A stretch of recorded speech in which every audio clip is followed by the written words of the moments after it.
কলকাতা থেকে মাত্র 2 ঘন্টা দূরে ইছামতির তীরে অবস্থিত একটি ছোট্ট শান্ত শহর নাম টাকি, যেখানে গেলে এপার বাংলা থেকে দেখা যায় ওপার বাংলা খুব সহজেই।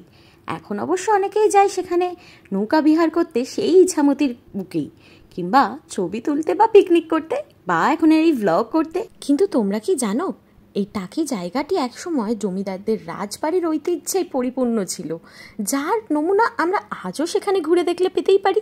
এই ছোট্ট ঐতিহাসিক শহরটিতে রয়েছে বহু প্রাচীন পুরনো শিব মন্দির, কালী মন্দির এবং আরও অনেক জাগ্রত ঐতিহাসিক মন্দির।